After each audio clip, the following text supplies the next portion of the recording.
Oh, yeah, we back at it again. Let me tell you something, Internet. Shouts to everybody who checked out last week's episode with the one and only Derek D. Angeletti.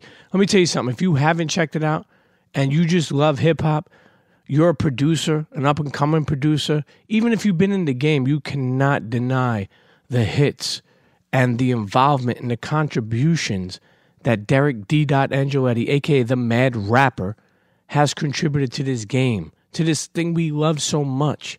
Hip-hop. Man, let me tell you something, man. Trust me, if you haven't listened to last week's episode with the one and only Derek D. Angeletti, put that on your to-do list. And thank me later. There's super gems in there, super moments from the Bad Boy era. I mean, super moments and behind the scenes from some of the greatest moments in the game. Man, I really enjoyed that episode. Listen, I want to take this time out. Any of my New York City people, okay? Any of my New York City, tri-state, wherever you are, there's an event going down that I'm so proud to promote. My man Pretty Lou, okay? Pretty Lou has been fighting cancer for years, and he's a soldier, and I'm proud of him. Big supporter of combat throughout the years, and I'm just so happy to see him out here, not only kicking cancer's ass, being a soldier, but also doing events like this that help donate to charities, to help people get better, to help cures. Man, listen, okay? New York City, tri-state area, let me tell you something. April 17th, that's a Tuesday. April 17th, Irvin Plaza, okay? Pretty Lou's birthday charity concert, Fat Joe and Friends. You got A Boogie, Jim Jones, Dave East, Mano, Papoose, Lumi D. Listen, okay?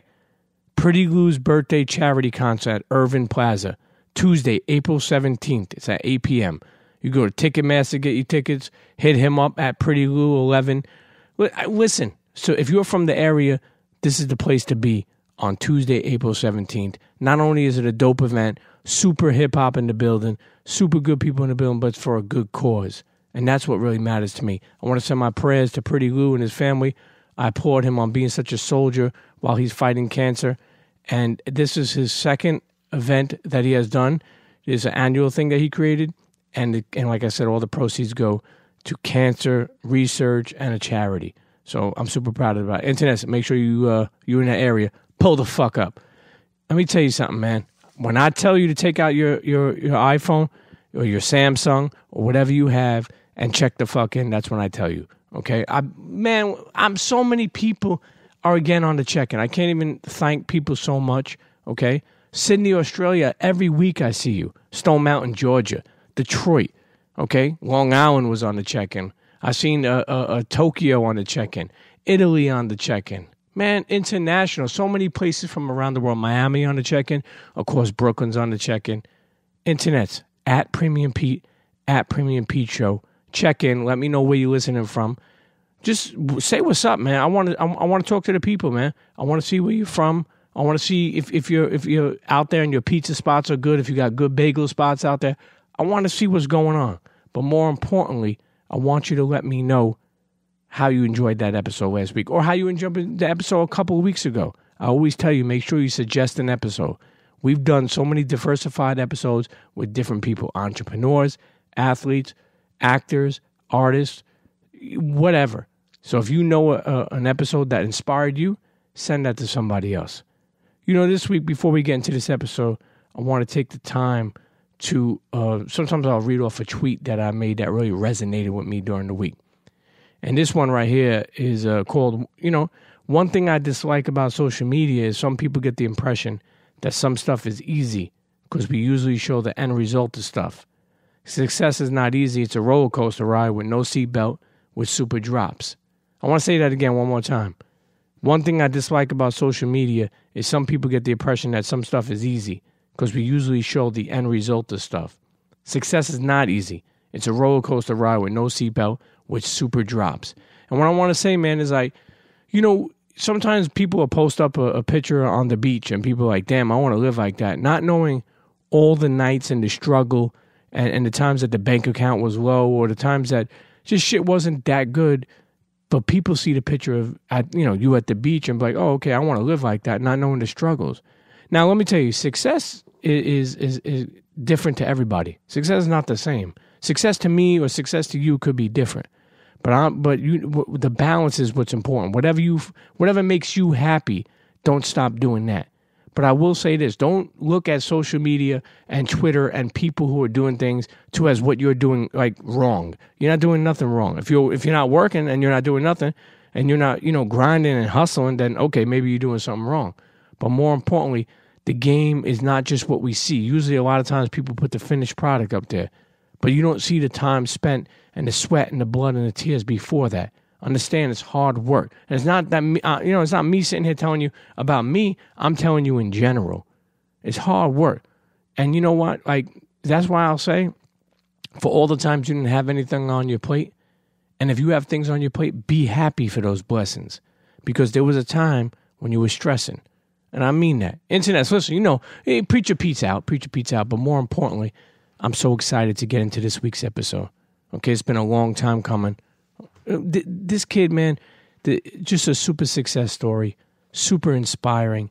I mean, there's so many things to talk about. So many what he's been able to do in the footwear game, in the apparel game, in the business game, in the collab game. I mean, internets, I don't even need to say no more. Founder of KITH, Ronnie Fieg, on this week's episode of the Premium Pete Show. Let's get to it. Cheer. Come on, everybody get set, let's go. It's the next episode. It's the Premium Pete Show. News, interviews, all of the info. Listen up, it's the Premium Pete Show. If you want the scoop in the low, down low, listen to the show, cause Milk said so. Fuck what you heard, better act like you know. It's the Premium Internets, welcome back Show. to another episode of the Premium Pete Show. Sitting here with a longtime friend, long time coming too.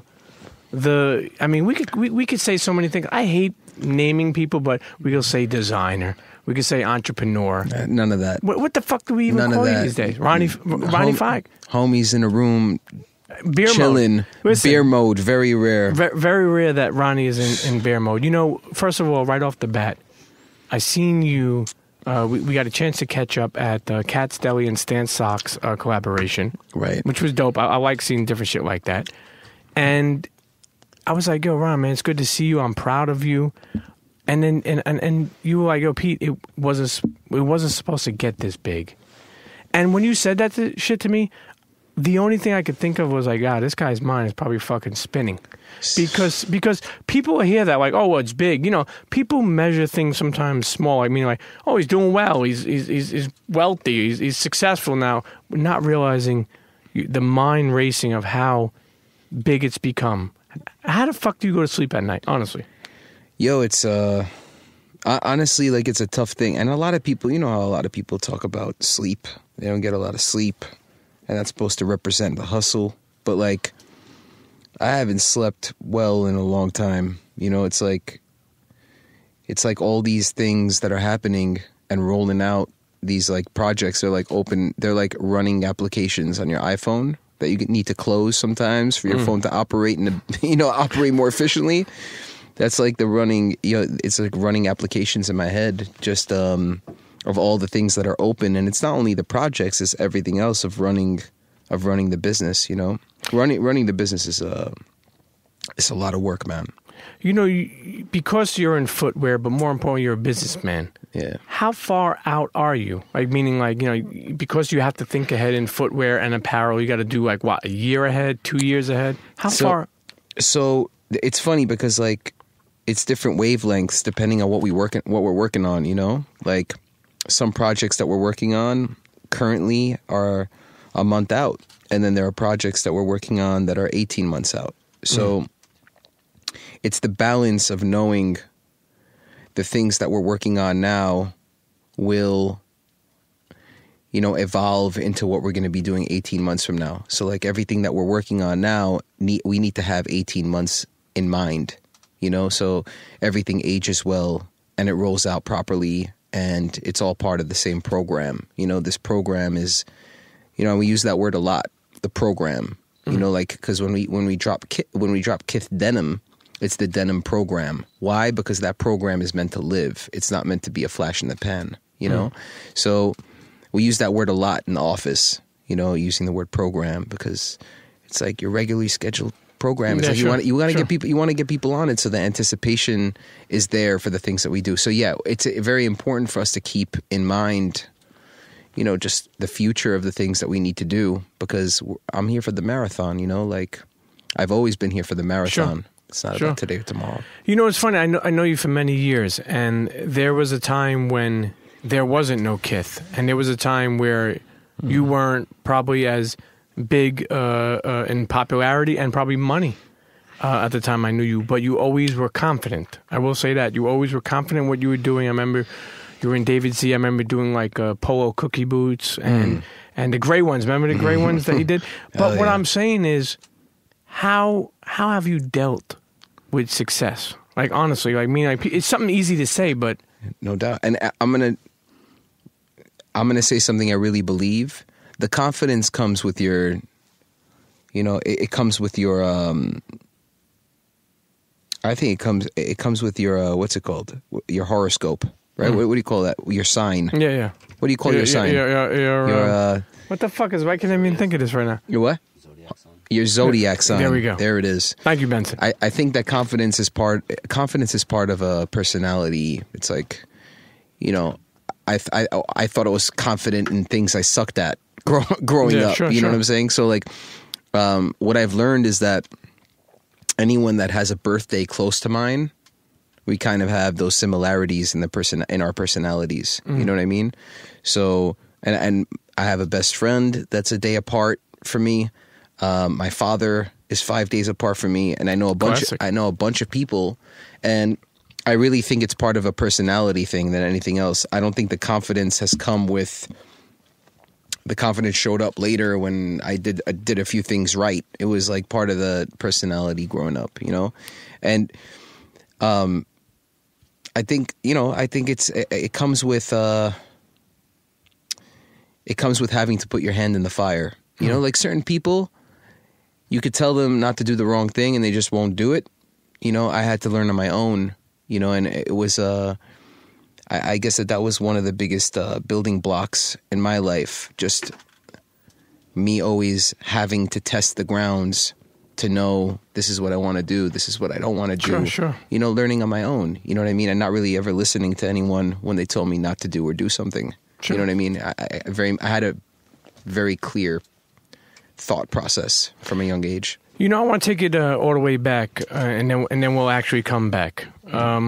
You were born and raised in Queens, right? Yes, sir. Mother and father. That's right. What did mom and sister? And sister. What did mom and pops do? Father grew up. So both of my parents are from Israel.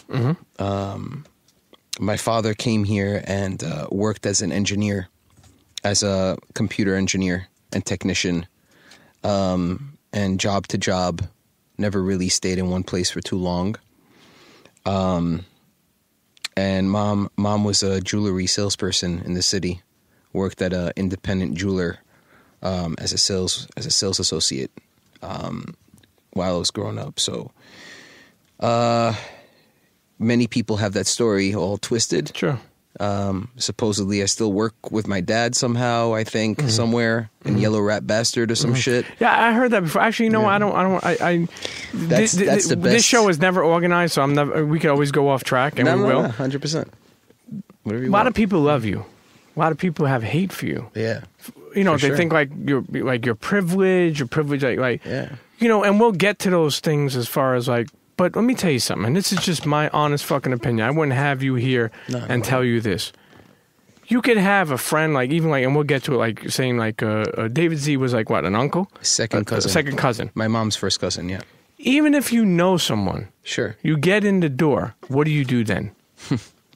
So, you know, how do you deal with, and I, honestly, like, how do you deal with people? I mean, I've heard people, first of all, I heard tons of people praise you, the right people praise you. And I've seen a lot of hate, like when you started to do Iceberg, was they say, oh, he's like doing a Nike ID. Right? I remember that. Or they'll just say he's privileged, or he got his shot. Like, it almost reminds me of people who say, like, you know, oh, he makes $200,000 a year, he's good, he don't need no money. Like, you ever heard people like you know, of like, course. Why don't Ronnie need an extra gig, even if he's doing well? But go ahead. What's your response to people hating or even just loving? You know, I feel like people have always loved to hate me, you know, just because I'm not very vocal about how I get to where I get, like, from one project to another, the hustle and work that goes in. I'm not out here outlandishly trying to show the process like it's a reality show. I'm trying to build really good product to live to live in your closet, you know? And I feel like it's easier for people to assume how I do the things I do than it is for people to think about how much work goes into anything. And that's just a new standard for these the younger generation. I'm sure you know this, but I have nephews, you know, younger kids, and I'm in touch with the way they think and the thought process because I'm always interested in that regardless. Sure. You know what I mean? Because I remember, literally remember being their age. You know what I'm saying? And I remember the thought process too. I remember the hunger and how badly I wanted to do what I'm doing. I remember that. It's such a literal feeling that I have. It's like real, like I could touch it. I feel it. I still feel it today. That's why I'm able to remember it, is because I still have somewhat the same feeling. Obviously, you get older and the feelings mature. You know how to control the feelings that you have. But, you know, there's definitely a lot of people, and I feel like the people that I wanted to gain their respect, those people that I wanted to respect me, are the people that I care about, you know? Sure. And those people, and those are the only people that we could sit down, have a conversation, and they ask the right questions. And in conversation, I want to tell them the things that I want, you know, that I just wouldn't feel comfortable telling the world. Sure. You know what I mean? You know what I'm... Yeah, what were you saying? No, I was going to say, like, going back for a second, like, to the Yellow Rat Bastard thing. Do you know, I've never been in a Yellow Rat Bastard before, right? And do they even exist anymore? I don't think so. It used to be down on Broadway, sure, right? Yeah. I remember that store because it was 2 blocks away from where I worked. And somebody put up, and I got to tell you, it's actually... I don't know. It's like they had a pretty great imagination to make up the kind of stories. Like Ronnie's father started and owns Yellow Rat Bastard, and Ronnie. I don't know. It was a crazy thing that was written on my Wikipedia, which somebody told me. And I was like, I don't give a fuck about Wikipedia. I don't care what people read, what people write. I really don't give a shit, right? But all of a sudden, people that were like searching my name on the internet, like that's the first thing that would come up. And they would read that, and all of a sudden it's on Twitter, all of a sudden, my dad really owns Yellow Rat Bastard. It's kind of crazy how many people have asked me about that. And it's like, yo, my dad is like so far removed from this world that, yo, it's like, I can never make him understand what I do. It's like it's such a weird and amazing situation because I always have an outside perspective from him on things that have nothing to do with my world, you know? Just the thought process. You know, it's amazing you say that because I think a lot of people in this space, their parents don't understand until they become successful. Like, they don't understand what they're exactly doing to, like, say they could buy them a car or buy them a home or whatever, help them out. Right. You know, honestly, one thing I'm really proud about you about is that the more people hate, the more you fucking did. Yeah. I don't think people hate the same way they used to. No. And I don't think it's the same.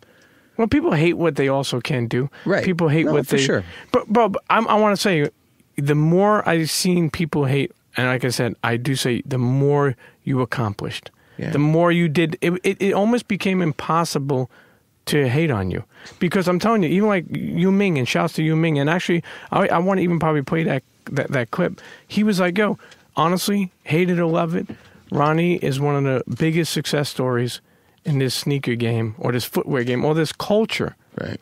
What do you think about seeing his climb? Because me and you both seen him from the beginning of David Z. You know, what do you think about it, man? He's one of the most incredible success stories we know in sneakers. I mean, in terms of this culture that we're in, you know, a lot of people seem to, you know, not a lot of people. Some people have this love-hate relationship with him. You know, I think, but without his thought process and his mindset and the way he kind of goes about things, he wouldn't be where he is today. That's incredible for Yuming to say that. I mean, Yuming being in his position, or have, you know, for him to have been in the position he's been in for the rise of the blogs, right? Sure. And where he was in the position to tell those stories of these products that are happening and products that are coming out, he saw as an editor, you know, and as the owner of that site, or the founder of that site, he was just the person who got the perspective of seeing the progression and saw the timeline. Because people, you know, people are onto something and they fall off of it and they stop caring. He had to have seen the whole timeline of all, and that's just the footwear, right? But he was there to see it, and he knows what goes into this shit. He knows what happens behind closed doors, dealing with the brands that we work with, and the process of how long things take from conceptualizing something to final product.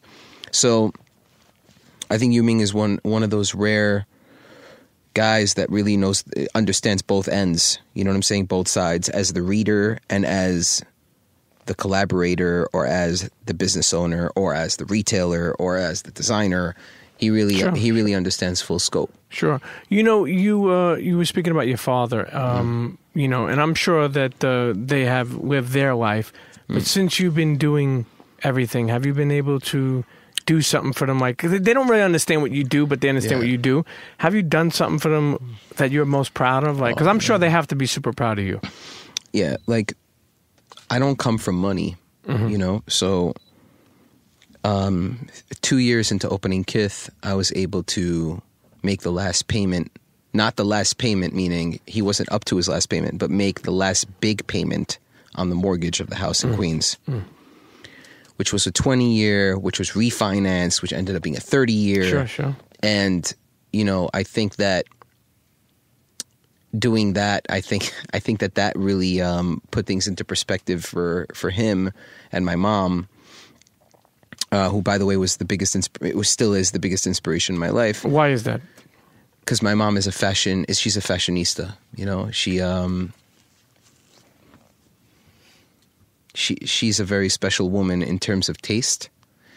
You know, so when I was younger, my mom, she worked in Midtown in a jewelry store, and she would take me to Bergdorf Goodman, and we'd walk the building, and we'd leave with nothing, right? Because she couldn't afford to buy the things that we were looking at, but she was showing me things. I would shop with her on the floor, and she would show me things, and it used to light up her life, you know? And the Bergdorf shop, that wasn't for me or the brand. That was for my mom. You know, it's funny you say that for people who may not even know who Ronnie Fieg is, or KITH, or anything you're involved in. Right. For you to tell that story about being a young kid, going to Bergdorf Goodman with your mom, walking around, she can't afford to shop. 20 plus years later, you do a collab with them. I mean, we have a KITH shop, a permanent KITH shop inside of Bergdorf Goodman now. How the fuck does this happen?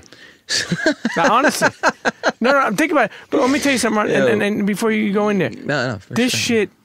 See, it's hard, and I tell people this, right? Like I've sat down with so many people, and afterwards I'll tell them, like, yo, I just listened to the episode. We're gonna drop tomorrow. I'm sure people are gonna love it. People don't understand that their story is special because it's their story. Of course, it's not like sitting here like, oh, I'm the man, and sitting here and you know, it's. That isn't tell how that happened, but that is amazing. Think about it. No, it is so amazing. You know what's funny? Like, Pete, the people that know me personally, like, everybody that knows me knows that I'm a confident person, because when I do something, I never half-ass it. So I go in and I go into doing it with full confidence, you know. But I don't have an ego. The ego thing is the crazy misconception. Having an ego and being confident are two different things, right? Like, I don't get more, like, I never, in any project or any successes that the brand has had or that I have had in the past, it's never a I'm the man situation. It's never that. It's never that. It's for the timeline of this brand and this business, which is going to be generational to my kids. You know what I'm saying? Sure. It's always for the thought of, I want to maximize the potential of this thing by doing it tastefully and by building something substantial and real, so I can chalk up the last 22 years of my life and say I've been doing this for a reason. Sure. You know what I'm saying? It's legacy shit. You know Sure, what I mean? sure. And no one likes to take losses, and everybody loves to be successful in what they do. But some things that I have done, many things that I've done, have been more for sentimental purposes than anything else. You know, and like things that mean, you know, when I used to open up a box of Air Force Ones or a box of brand new construction Timbs, the feeling that I got, that's not a regular feeling that a kid got when buying a new pair of sneakers. That wasn't me. I didn't get a regular feeling. I got a feeling of like the greatest moment of my life feeling every time. It was like trying to just trying to re-up on that feeling for the rest of my life. Sure, it's like a high. You know, it's like a high. It really is like a high. Yeah. Like, I'm not just saying that it's like a high. Yeah. It really is like a high. And that's the thing that's why I don't like to do a lot of these type of podcasts and things like that, because I feel like a lot of the things that I'm going to say are things that have been heard and have been said by other people who have done great things, you know, and then you hear them and they sound watered down because you have heard them before, or you've heard people talk about their successes in different ways, and then you're just like, whatever. It's like, but I do this for myself and for my family and for the people that I love. You know what I mean? And like, all of the things that I make in terms of product, I do for everyone else. You know what I'm saying? So like, so it's just, when I sit down and I say like, when I used to open up a box of fresh wallabies, the feeling that gave me is the feeling that I want to have today, which is why I work on that kind of product, so I could give that feeling to someone else. Sure, so you could transfer it. That's all I'm trying to, that's really, in a nutshell, that's all I do. Yeah. I'm a merchant / product creator / retailer that is trying to better people's lives that are as obsessed with product as I am.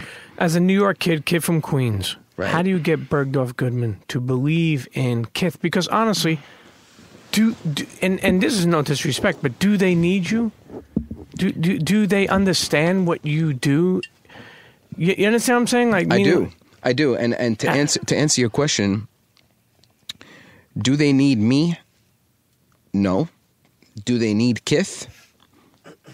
Today, I think they do. You know, and I'm not saying it in a cocky way.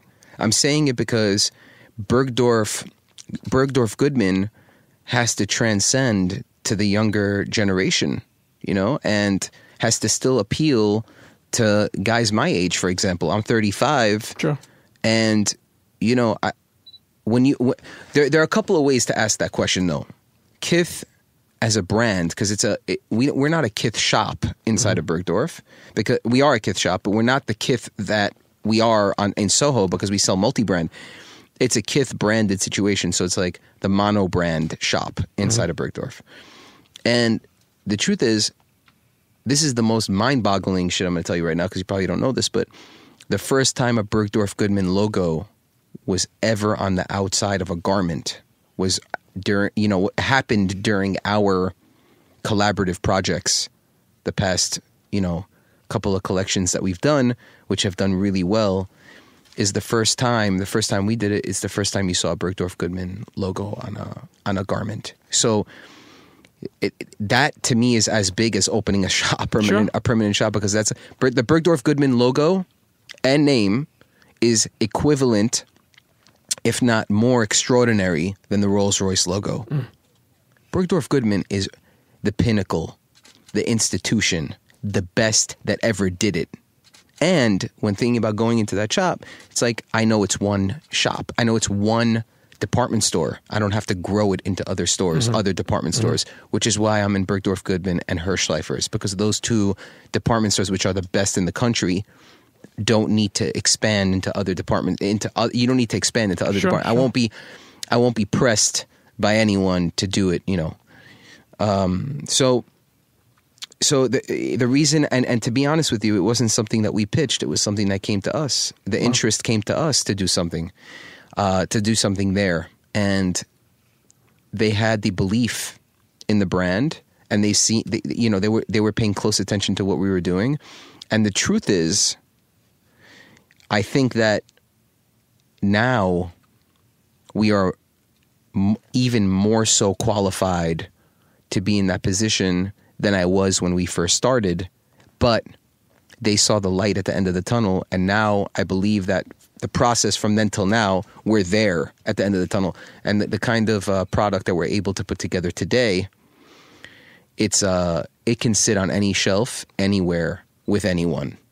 Because there's a lot that today it's like I have a full team, and I've learned so much about that whole thing. Obviously there's the footwear talk, but what I've learned about apparel is, I've learned more in the last 4 years about apparel than I have about anything else in my entire life combined. Seriously. Now, is that something that you embrace and become a sponge to learn? Yeah, of course. Because obviously, you become talented and you become creative, and I feel like you always had that, but you obviously have to get smart. I'll be honest with you. Just sitting down doing podcasting for almost 8-9 years, I feel like my vocabulary has gotten smarter. There you go. And that's the best thing. That's the best part. When you do something and you are committed and you are consistent, it's the consistency that kills them. Yeah. It's nothing else. I'm saying that's when you gain the knowledge. Sure. If you can do it, and that's the talk about ego, right? Here's what I was trying to say. If you have an ego, then you're not able to be a sponge. When you put the ego aside, then you're able to build. It's building blocks. You're able to build, and you don't know what you don't know. You know what I'm saying? Like, you got to step into a situation like that and know that you know nothing, and surround yourself with people that know more, that are smarter than you, that are more talented than you. The ability to do that is maturity, it's just understanding what it can bring to the table. And I have such a fucking great team, Pete. Like, we're going to get to the creation of KITH. Sure. But how many people are on the team now? Because I think it was just your mindset. First of all, for people listening at home, what does KITH mean? Like, what does it mean for people who don't know? KITH is part of the phrase kith and kin, which means friends and family. KITH means friends. And I always believed that my friends were my family, so I got rid of the and kin portion of the phrase. And just have KITH. And just have KITH, and it means friends, and it's 4 letters, and it to me that was when I thought about it, it was just it was like a light bulb went off. Were you, well, let's actually give him some facts. It's this creation of yours that you thought of, and 8 plus years later, or 10 plus years later in your mind, how many employees are on the team now? So after LA opened, it's almost 225. God damn. Yeah. And how many locations are you? You're in Miami? So there's Soho, Brooklyn, Miami, LA, and then Bergdorf and Hirschleifers, and online. And anywhere else coming, or that's a secret? No, it was a secret. Now it's not. I decided I'm not going to expand for a little bit because it's time for us to be the best at what we have right now. Like, tighten the screws a little bit, There's a new designer. I hired a senior designer from Tom Brown. Nice. Which is one of my favorite brands. And it's a female. She's great. She's now working with the rest of the team, and we're becoming a unit now. And it's like, directors, VPs, and directors that work at the. It's like it's a whole. It's It's crazy, a whole, man. It's a whole thing, man. Like COO, CFO, you know, it's a thing. It's became serious. Yeah. No, the thing is, it's been serious for a long time. It's not the shit that people ask, so they don't know. It's not the shit that, like, you know, when I'm sitting down and I'm on a panel and there's a Q&A, it's not the questions I get asked. So when people do find out how big it is, and, you know, we're in a new office that I'm redesigning now and rebuilding for the second time in 6 months, and then splitting that off now, 2 offices. So operation and creative now are in their own offices. It's a lot. You know, the KITH logo is so simple but so dope. Thank you. And I will say this, right? Yeah. When you made the box logo, Mike Sherman made the box logo, but I was there to help him conceptualize that. okay, shouts to Mike Sherman. Shouts to Mike Sherman. Did you ever feel, and I don't get this feel, but I could see, you know, I'm speaking from a whole perspective, that Talk to me. it seemed any supreme-ish? So, no. If I thought that it did, then that wouldn't be the case. In fact, I remember people saying it was HBA-ish when it first Hood by happened. Air. Yeah, the Hood by Air. And all of these, like, remarks as to what it looks like, it doesn't look like. It is what it is. And it's, to me, you can't have a different brand in a box and say that's the box, only box. Sure, a box is a fucking box. But like, you know, it's I thought it was simple enough where it could live anywhere. And that was the main, the idea was, when we were coming up with that logo, is to come up with something that can sit anywhere. You know, and just like, it looks good on a polo, it looks good on a gym bag, it looks good on a pair of denim, it looks good on a jacket, it looks good on so like Keychain. yeah, it's one of those, you know what I mean? But the truth is, you want to know the truth, is I'm not hung up on one logo. You know, so like I feel like people know us for that logo now because we used it for the signage for the store, and we've used it on a lot of different products that we've made. But for anyone that knows me, it's like I'm never comfortable with one signifier. Is that a word? Well, we could call it that. Fuck it. Fuck it. You know, with one symbol for the brand. That's not what I do. So like, you're not going to think of, the thing is, you're not going to think of KITH and think of one thing. I like that, and it shouldn't be like that. Yeah, exactly. You know what I mean? There's so many things that we do. It's like, I don't want you to think of a logo. I don't want people to think of the logo or a logo when you think of the brand. You know, one thing that's really important is that, you know, and I seen it up close and personal, seen it that I touched it, seen people wearing it. One thing is that you're not running like a gimmick, like meaning of being popular. No. The clothes, the material, the look. Everything. The fabric is everything. Let me tell you, we had Vic here at top of the year. He was wearing, I think, a KITH Treat hoodie. The fucking quality. Look, it looked amazing. Like, honestly, like the quality. Like, here's the thing: if you're like, you know, that's not always the case, Ronnie. Pete, you could buy something expensive that's fucking cheap. Pete, 500 GSM, pigment dyed, brush back. I don't know what the fuck you're talking about, but it sounds fucking beautiful. It's different, bro. It's different. You know why? Because it comes from the same passion that I've had for footwear my whole life as well. Footwear and apparel have been those two things where I like to feel, when I wear something, I like to feel the quality in the product. You know, I like to get more than what I pay for. Sure, give people a bang for their buck. Exactly. Yeah. You know what I mean? And that doesn't only come with fucking Payless and Target and Walmart, where they talk about value.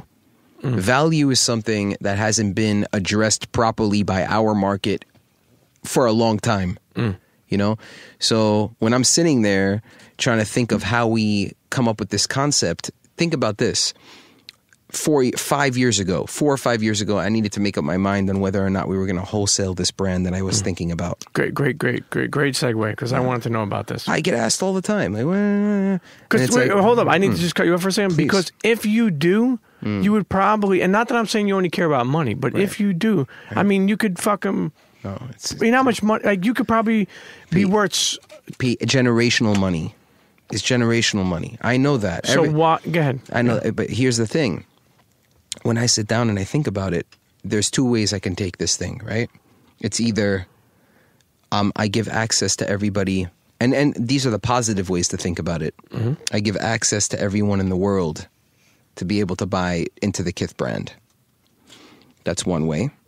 Or I go direct to consumer, and instead of product costing 40% more, I'm able to price the product at a very decent price for the quality that you're getting.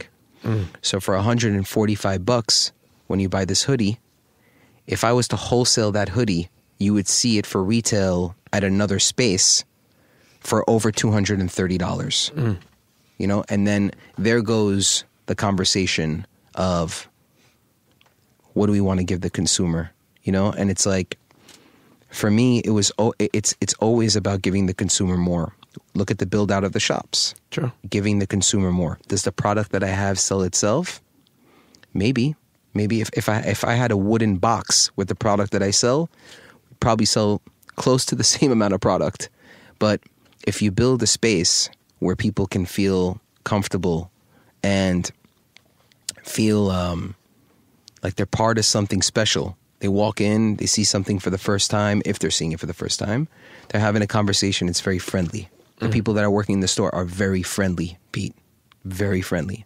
The opposite of what people are used to from my market. Sure, from retail, yeah? Yeah, of course. People deal with terrible customer service. Of course. And not only terrible customer service, terrible moods of brands, right? We want to be different from that, you know? It's a mindset. It's a mindset to provide, you know, it's not a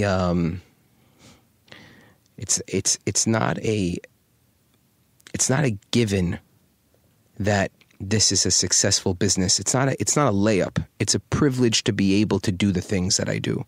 It's a privilege that could be taken away. To be able to service a customer is a privilege.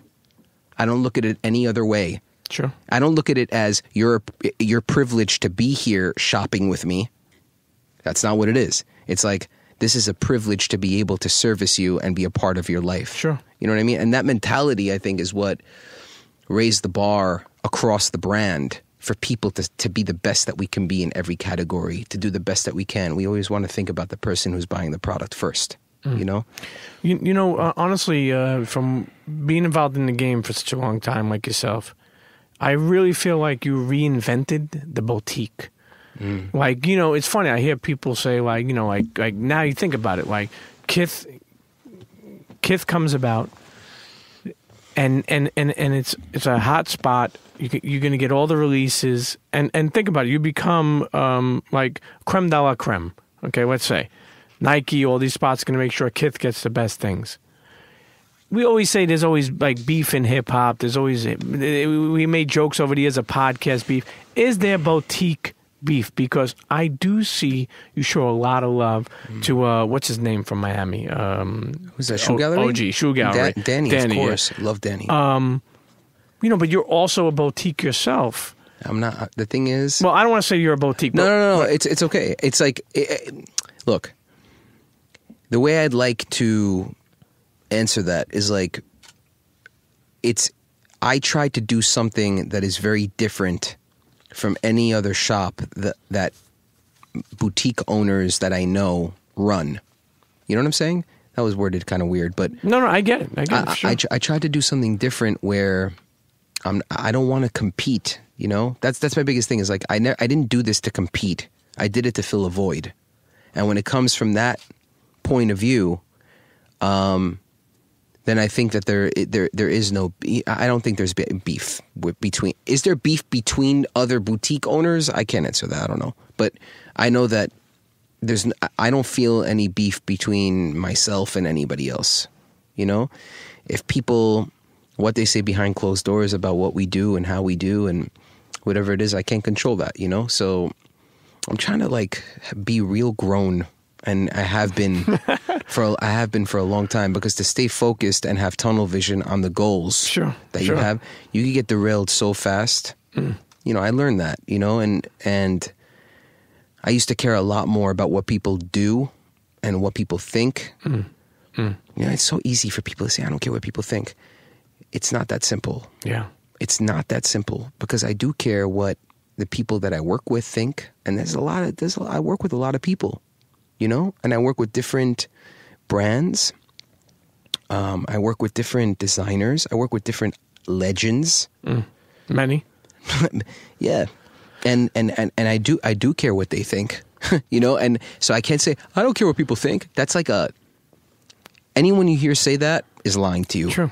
You know what I'm saying? So I obviously care what people think when I'm making product for the people. I obviously care what they think, you know? So, but when it comes to certain things like people, look, there are two types of people in this world. People that are jealous and people that are not. And people that have cruel intentions and people who don't. I'm not the jealous type. I don't get jealous. You know, like anybody who wins, I applaud them. I applaud people who win. You know, I want people to win. I do want people to win. Am I competitive? Very. As you should be. I mean, what are you supposed to say? Like, hey guys, you know, we have KITH here, and like we're just doing some things, whatever. Right, but you don't put your flag down. 100%, but it's different because I know my competitive nature and what can come out of that, good or bad. My obsessive fucking personality that I have, but instead of going in that direction, I really wanted to separate from anything that I've seen and do it differently, so I don't need to feel like I'm competing, so I can focus and concentrate on what's most important, which at the end of the day is the product. Sure. The product is most important. I mean, everything that I've ever learned in my life and anything that I've ever done in my life, it's really been based around product. It's like I'm the most passionate person about any kind of product that you've ever met. I'm passionate about any kind of product. The packaging of a fucking beer bottle is like, that's product. I look at things differently. I know what it takes to build certain things now. So it's like, so the vision is always how to make product better. It's not how to become better than someone else. You know, you worked with so many different brands, and in such a short time, I've done so many collabs with KITH and tons of different brands. Coca Cola, one of my favorites. Moncler. One of my favorites. Columbia, right? One of my favorites, yeah. I mean, come on, keep on rolling down. What else? Nike, Adidas. You know, we're going to go through some of them. Iceberg, classic, champion. Mm-hmm. I mean, no, keep on going. There's another one. Didn't you do with for the kids? Rugrats. Yeah. Listen, Power Rangers. Yeah. I mean, okay. But that's again, like that's where the differences lie. There are brands, and then there are people. The brand is a direct reflection off of what I've seen and what I've loved in my life. I got a cereal bar in every KITH store. That's right, KITH Treats. Yeah. KITH Treats. It's amazing. Listen, you know what, man? Let's take a quick break. Man, okay. you're going over so much stuff. It's mind-boggling. The collabs, the journey. It's honestly so special to see. Internet's sitting here with my friend, a good fella, a friend of mine, hey. Ronnie Fieg. Too many titles to mention. Internet's, listen. Don't go nowhere. We'll be right back. Cheer. Yo, what up? This your man, Victor Cruz. You are locked into the Premium Pete Show. Yo, Pete, these Giants, man, we got to get them out of the slums. Whatever we got to do, I'm with it. Holla at me. Internets, and we're back sitting here with my guy, Ronnie Fieg. The one and only, man. They love to hate him, but they don't hate to love him because he's a good guy, man. Stop bothering Victor Cruz talking about if he's going to work at KITH. Yo, I told him that. That's so fucked up. You ever see up. People say that shit? Yeah, they're like, yo, Cruz doesn't want to play. He wants to be a model for KITH. I told him that. He was dying laughing. You know, that's my fucking guy, bro. That was my best man at my wedding, man. Yo, you know what's funny too? When I had him on, I told him, I says, yo, being friends with Ronnie and Joe and seeing the growth of you guys. So those guys, and I told them, I was like, those guys, along with me, are real Giant fans, man. But he's just a good guy, man. I'm glad to see his, and I look forward to seeing life after football for sure progress with him. You already know he's one of the greats in terms of football. Obvious, that's an obvious, For sure. He's one of the best people on the planet. Yeah. Period. He's one of the best people I've ever known in my life, and that's why, that's why we're so close. It's because, I think we both just, we don't care about the bullshit. Yeah. You know what I'm saying? We're real people, real friends too. Sure. That's one thing I see about you over the years is that like the friends and people that you really fuck with, it's like kind of like you almost remind me of still a young kid like that, like you'll go all out, like all out. Yeah, for a friend, like kind of like whatever you need, or if like, reminds me, I used to tell people like I grew up, we didn't have a lot of money, pops worked 3 jobs, but if I had $5 and we used to go to the arcade and my friend was like, yo, I can't go, I got no money. I'm like, yo, I'll give you half of this shit. Like, let's just go to the arcade. That's the way it gotta. That's the way it gotta be, man. Especially now, like my father had a conversation with me back before, like, and he was a year in. He was like, listen, he sat me down. He's like, listen, you're gonna have to evaluate every new person you meet in your life now to see what that person's true intentions are in being your friend and why he's being, So, it's important, especially to keep that kind of mentality with the friends that you have. Even if successes come your way or if failures come, there are bumps in the road for sure. But being a true friend is everything, and like, especially because I might go a month and a half without seeing Vic. Sure. You know what I'm saying? But obviously we're on text and hey, what's up? Sure. How you doing? Always checking up on one another and caring for each other. You know what I'm saying? That's real friends right there. And there are only a handful of people that I have in my life in that way. Sure, and that's something scary too that you think about. Somebody of your journey of things that you've been through. You become popular. You have a shop. You have this. You have that. Quick to have mad friends around you. Maybe that you may not know that well. Think about it, like what I mean. The thing that you just said, it's at this point, it's quick to anything. Life could take a fucking left with any situation now. Because there's so little time for anything other than work that anything else is quick in itself. So everything is quicker now. Time to eat, time to shower, time to this, time. I put this shit in front of my life. You know what I'm saying? Like on some real legacy shit, so that my kids will have something, hopefully, that they can be as passionate about as I am, or not. I don't know. Sure. Like, or maybe just who knows, or maybe just the capital to do something. Yeah. Who knows, right? And that's important too. Listen, money's not everything, but if you could leave an opportunity for them to do things, whether it be KITH or whatever. One thing that is also admiring about you is that the people that you grew up looking up to. Yeah. Kind of look up to you also now, or kind of are inspired by you also now. I mean, there's so many. I'm not gonna sit here and name people. It's not like this is like. I'm just saying, like, people, and you had to realize that, right? No, that's a crazy feeling. Like, being in a position where it's like you go to an airport and all of a sudden, like, 5 people on the way to the gate shake your hand and ask for a photo, or like start talking to you about other. It's a crazy scenario. That shit's never old. That shit never gets old. It's like, wow, like I'm affecting people in a positive way. Sure. They're passionate about. We share the same passion for something. You know what I'm saying? So like, it's like in X-Men when a mutant sees another mutant. It's like that. In our culture. You know what I'm saying? It's like it is really like that. It's like, that makes sense.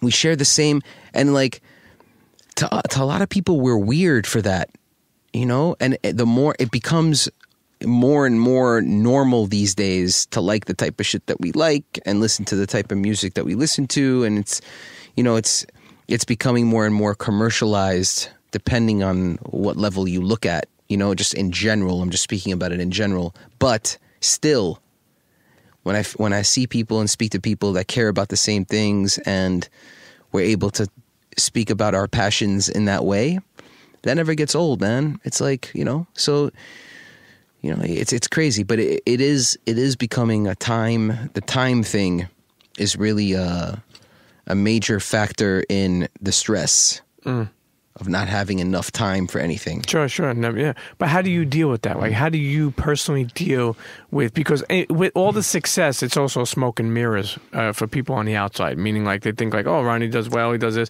It's not as easy.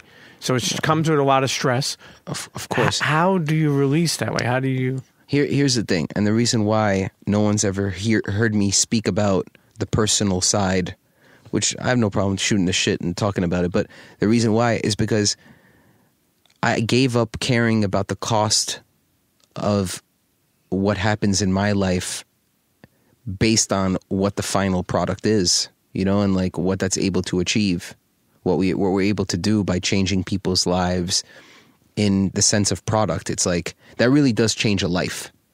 Like, imagine growing up not having the shit that you had. Sure. Imagine growing up not fucking loving the shoe that you're wearing. Would you have lived the same the good things in your life? Would they have been the same if you didn't have the products to love? If you didn't have something to cherish and be passionate about? It's serious. It's Great like question. It's serious. I always ask myself, like, what would I be doing if it wasn't this? And I'm obsessed with music and film, right?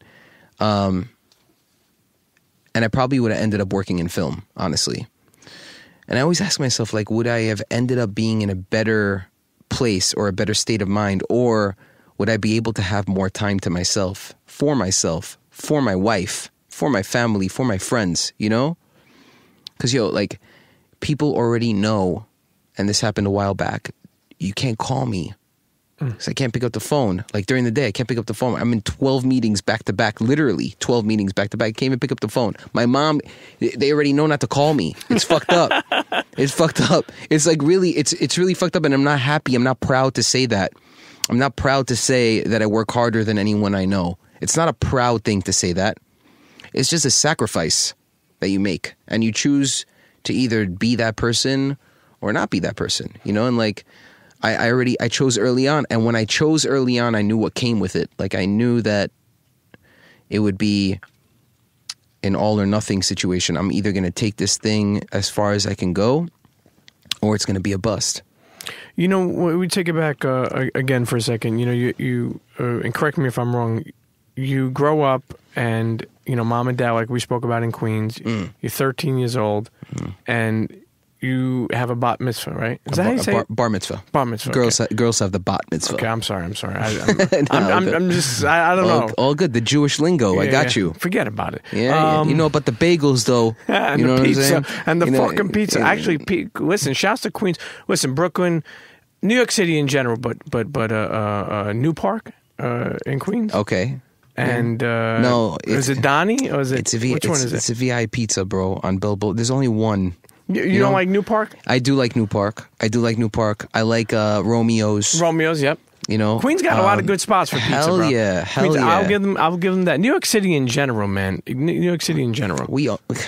Dude, I wish that everybody had the ability to live in the cultural climate that we lived in growing up in New York City, seeing all the different types of cultures and foods and fashion and style. And New York is a very, very special place. And when you're growing up and you're a sponge in the city at 13 years old in the village on 8th Street, man, For sure. 8th Street between 5th and 6th, that was the epicenter. It's a whole different ball game when you're able to see those type of things. It's impossible for it not to influence the rest of your life. Sure. And especially when we're speaking about you, and you're 13 years old, bar mitzvah, right? Bar mitzvah, yeah. And so this is where David Z comes into effect. Second cousin. Instead of giving a gift, and you ask for a job, right? So he gives me an envelope of cash, and I give it back to him, and I tell him I want a job instead, because he knew that my parents were paying for the bar mitzvah party with the money I was getting as gifts. Sure. Which is totally fucked up, by the way. That's supposed to be like your first payment for school or a car or a house or college, whatever, But there was a lot of money in the envelope, and I gave it back, and I wanted a job because I was just like, I was tired of wanting polo and getting chaps. You know what I'm saying? Sure. Like, I could have had a polo shirt. I was tired of that shit, you know, and I was tired of getting all my shit from Filene's. I wanted to look. I love. So you also wanted to just make money. Also, like you wanted to be able to. It wasn't about the money back then. Okay. It wasn't about. Don't get me wrong. Like, I always loved money growing up. More so than I do now, to be honest. Like, cash. Why do you say that for? Because, to be honest with you, like, there's no amount of money in the world right now that would change my style of living at all. Like, you could hit me with anything right now and it wouldn't change a damn thing. Not one thing. It would change my parents' life. And, you know, I want to give my parents the best rest of their lives that they can have. Sure. You know what I'm saying? So that's what it would change most. You know what I'm saying? I live in Brooklyn. Like, I live in Brooklyn. I don't like mansions. I don't like Ferraris. And, you know, and that's the, you know, for me, I love. But you could have if you want, no? Yeah, I could. I just don't care about those things. Yeah. You know, I love hearing that, especially from a New York City kid, because I feel like the way we grew up, I'm a little bit older than you, but we grew up in the same generation of like, we're growing to flash. Like, we're growing to like. You remember, I cared about those things when I was working on 8th Street. And those are the things that were, but those were never, to be honest with you, those were never the inspirations to make money. Sure. Like, those were never, like, I was never like, I want to make money so I could buy that. Yeah. It was always like, I want to make money so I want to make money because that would mean I'm successful. It was always like the success that I was chasing because I always felt like I had to prove myself, not only to the people that always like, thought I was a dreamer when I would talk about doing exactly what it is that I'm doing today, by the way. The people that would put me down and be like, you know, not take me seriously, whether it was family members or teachers. Sure. You know, and that's a real thing. You know, that's like a real thing. When going to school and like, you know, I'll never forget, this happened a while back. Like, I had a teacher in elementary school that was so terrible to me. Like, really, really terrible to me. She was just a terrible person in general to like a lot of people. She was like a witch, you know, like for no fucking reason too. Well, who knows what the reasons were from home and how she grew up, but always used to put me down. And like, I saw, there's a while back, I saw that she ordered a pair of shoes on the site. That's crazy. She ordered a pair of shoes on the site in a men's size. And I was assuming that it was for her son, which it ended up being for her son. I hand delivered them to the house, you know, and she lived in the same fucking house. Are you serious? Yeah, she lived in the same house 2 blocks away from the school where and I she attended. Know who you are, or she just like ordered from? I rang the doorbell. She took a pair of shoes. I was like, "Hey, do you know who I am?" And had a conversation. She invited me in. We sat down. And she still was the same kind of person. She wasn't rude to me, but she's just a rude person in general. But like, she was like, "Oh my God, my son's obsessed." Yeah. I went through the whole thing, but it was like, it was a good feeling. I had to see her face when she saw me become a man. Sure. Forget about whether or not I was successful or not. The way that she used to speak to me, I felt like she never thought I would ever grow up. You know what I mean? Sure. So, and don't get me wrong, we were knuckleheads. We were knuckleheads growing up. You know, like, but we weren't bad kids. You know what I'm saying? Like, you could tell a bad kid from a good kid. Sure. You know what I mean? And we were all fucking around, but like, we were good kids. You know what I mean? And that shit used to piss me off. I mean, well, I mean, look, you know, it goes to show you that no matter what you do, people are gonna hate or be themselves or spew their negativity on you. Yeah, for sure. And even if you're not doing that, you know, one thing I will say is going on, talk about flashing on money. And I like to hear that, like, somebody who has gained, and I'm not counting your money, but you literally, and correct me if I'm wrong, literally have become a millionaire, would you say? I don't know. Is that something I could say? I don't like to talk about those type of things because I don't like to measure success with money.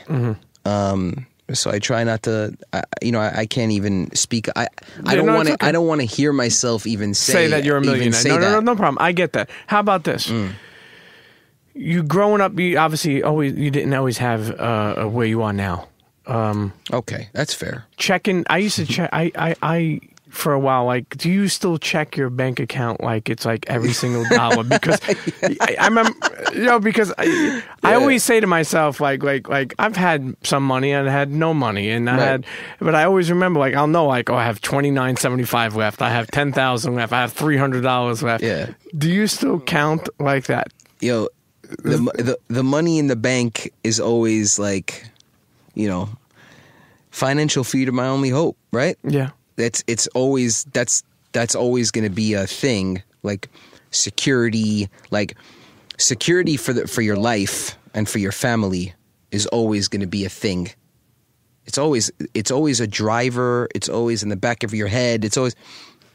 So of course, like the money in the bank is still a thing. Yeah, it's still a thing. Okay. No, I just want to know. You mentioned before that Coca Cola KITH collab was one of your favorites. 100%. You I don't want to hit you with 1,000 different things, but you mentioned before also about Bergdorf Goodman changing the logo, something they never done before. No, not changing the logo. Changing, putting the KITH. Okay, go ahead. Putting the Bergdorf Goodman logo on the outside of a garment. Okay. Has never been seen before in that way. No one has ever thought of Bergdorf Goodman as an apparel piece. But KITH done that.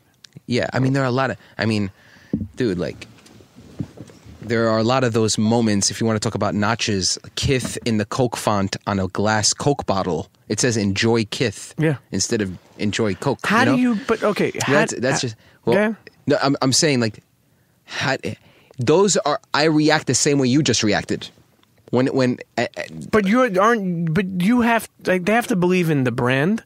They have to believe in KITH, right? Of course. They have to believe. But also, I feel like, and correct me if I'm wrong, because brands, and I don't want to say it like this, but brands ran people.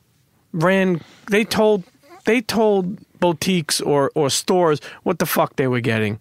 Yeah. I feel like you have turned that shit around, in my opinion. And no disrespect to the brand, but where you like, this is what we're going to do. Right. Because I know what the fuck I'm talking about. And trust me on this one. Yeah. You change the fucking... What did you do with the Yankee cap? Didn't you... Oh, because that's another thing. Yankee hat fitted OG, but instead of the Batterman on the back, it was a KITH logo. Someone told me, I wish I could remember who the fuck it is. It's a friend of ours. I don't even remember who the fuck it is. It's a friend of ours. Someone told me that when they were like, if you could get them to change the Yankees to agree to do that you're out of here. And you got them to do that. Yeah, you want to hear... Look, New Era and the Yankees. So it's a funny conversation that happened in Vegas a long time ago where I sat down with New Era and I was like, look, I love you guys. Like, you guys are the best ever to make a fitted hat, of course, sure. But if I'm going to make a fitted hat and I'm going to collaborate with New Era, it got to be on this because this is what I wore my whole life. Strangely, I'm a Mets fan. Mm-hmm. Yes. Right? Grew up in Queens, but I would wear Yankee hats because I just liked the way the New York logo looked.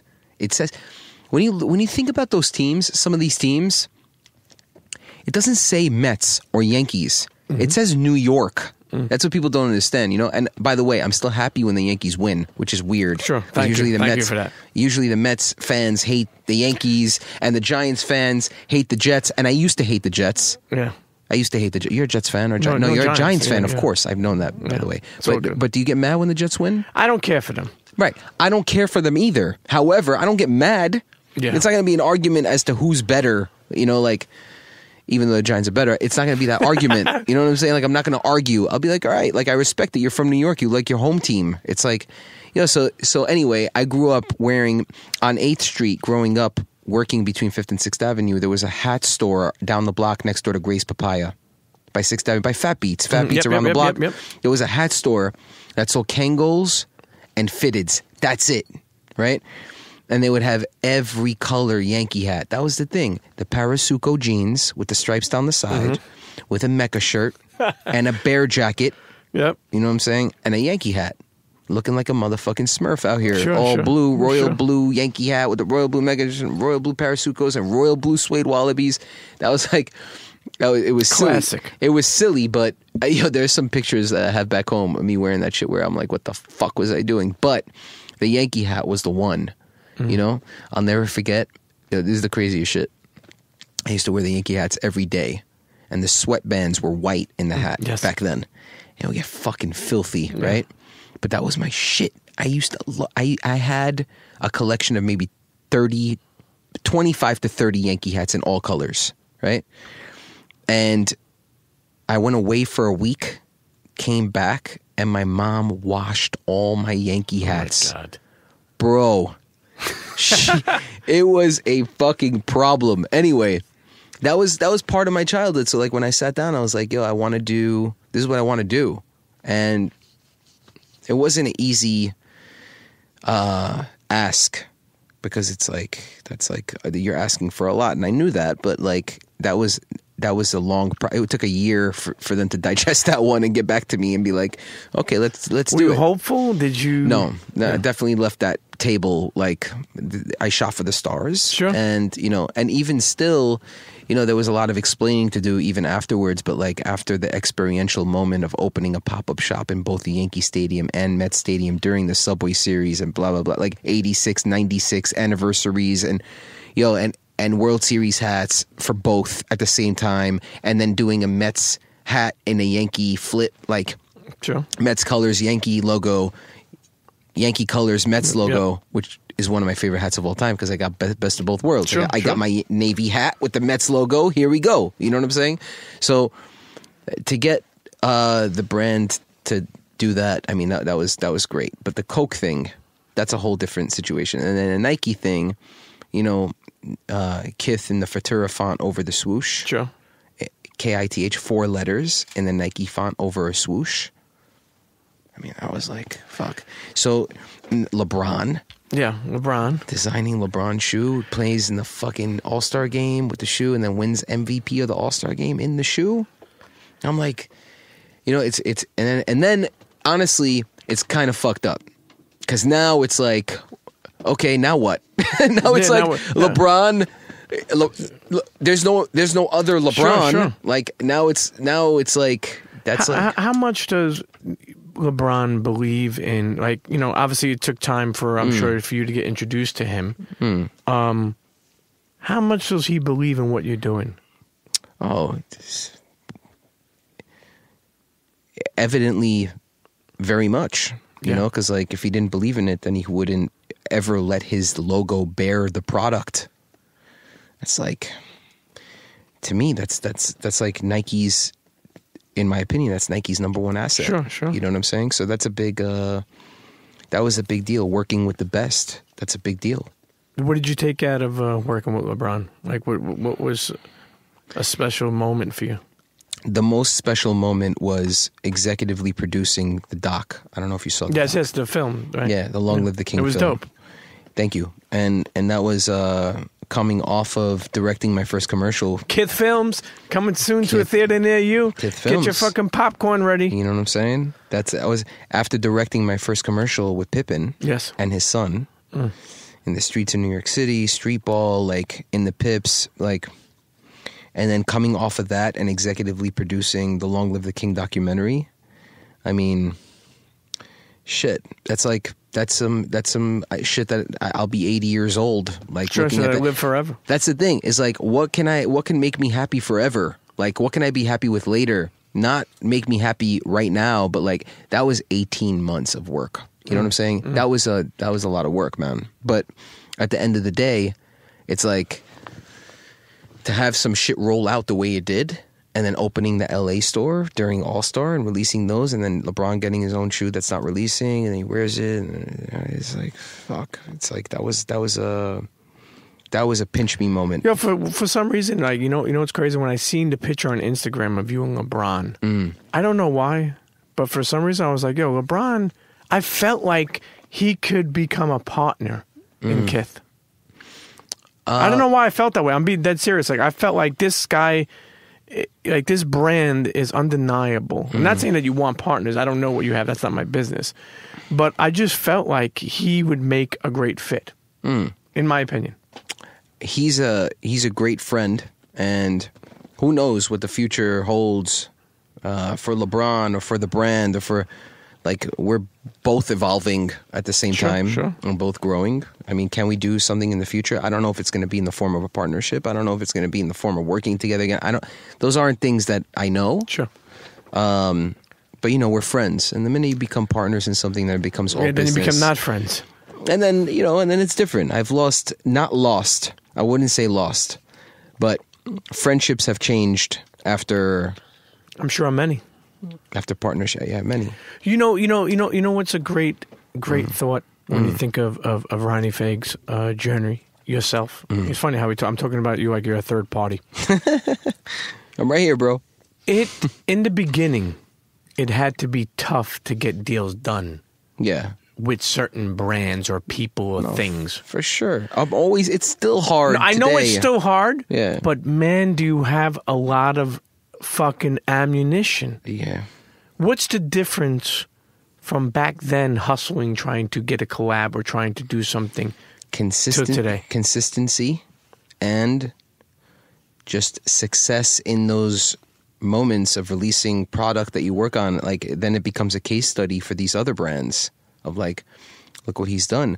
Look at the Amangiri trip. You know, like, that's the perfect example of the latest thing that we've done, because our maturity and growth have led us to a place where we could do something like that. We weren't able to do that literally a year ago. You know, so I think getting to that point has definitely gained a lot of momentum and has definitely attracted a lot of eyes on the things that we do.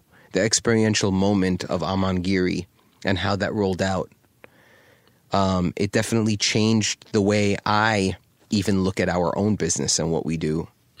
To want to achieve those type of moments again and again, because those are the emotional connections that people have with the brand that will never die, because they experience those moments for the first time. They're seeing this for the first time. They're experiencing it for the first time with the brand itself, and also with the apparel with the brand on them. Like, as the skin of this whole situation.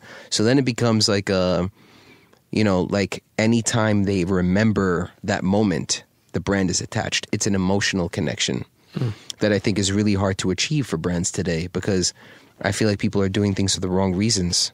Doing things for the right reasons is the reason. That's a lot of using the same word. Doing things for the right reasons is why we're able to do what we do, because the brands, they see the authenticity in what we do. And when we show up to a brand, it's not like we'll work with any brand. It's like we're saying... So you pick and choose who you want to work with? Yeah, I mean, we pick and choose who we want to work with. It doesn't necessarily mean that we get to work with them. Sure. You know what I mean? Do you have anybody, that a dream collab or... Yeah, Barack Obama. Really? In what sense? I don't know, in any sense. Love to work with Barack, you know? I could see him in a KITH tracksuit, bouncing around, shooting a couple threes. You know, we're shooting in a little bit. What? I'll give you a little sneak peek. Okay. Ray Liotta. Really? Yeah. Bro, let me tell you something. You understand my infatuation with Goodfellas. Oh, come on, dude. This is my favorite movie of all time. Dude. Godfather 2.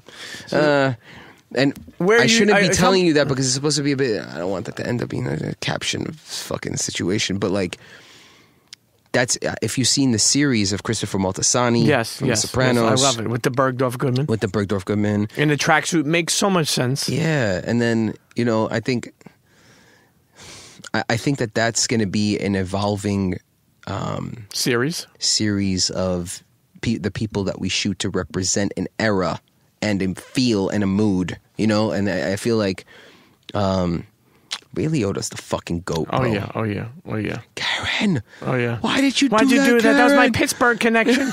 Yo, fucking. Let me tell you something, man. Just Maury, you're gonna get your money. Just leave him alone. Yeah, You know, there like, you come go. on, you're not gonna pay Jimmy Conway his money. I didn't. You know, let me tell you something. Goodfellas is just forever. It's the best. Forever classic. We'll talk off air about that because I gotta fucking go check Ray 1 second, man. You know, I gotta be around that, man. You know, I don't want to lose touch though as we keep on winding this episode down. You spoke about Coca Cola. Sure. How did that happen? Coca Cola. All right. So if you want to go back, I believe it was 1986 to 1988.